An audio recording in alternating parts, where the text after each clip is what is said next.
Hey, David at Mike's Off-Road here with Dylan, one of our mechanics. We're getting ready to take this 2000 Jeep TJ and we're gonna put a high steer kit on it. And Dylan and I are gonna walk through the process of replacing the spindle, the tie rod ends, track bar, and track bar brackets, as well as some different types of sway bar links. So as you can see, the difference between this knuckle and the other knuckle is this is gonna be a high steer kit. So the tie rod's gonna go here and the drag's gonna go through there. You're only replacing one side because this is connecting to the other side. So this is going to replace the current bracket. It's cut perfectly so that it's going to get welded directly on that differential.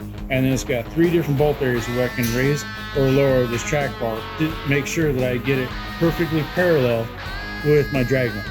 The goal here is to get this to where it's a high steer kit, but my drag link and my track bar are perfectly parallel so it drives good down the road.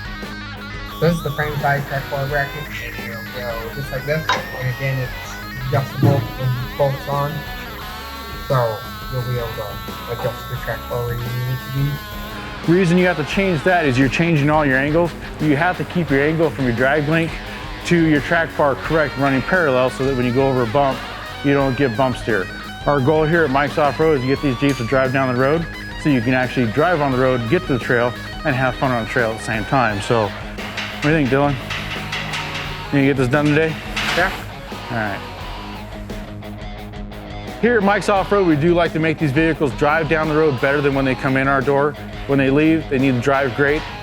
They need to drive right. You need to be able to make it to the trail and have fun on the trail. If you have any questions at all, you can give us a call down here at Mike's Off-Road at 586-4103.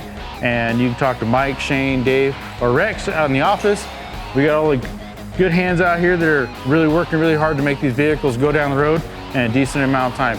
Thank you, and don't forget about your social distancing.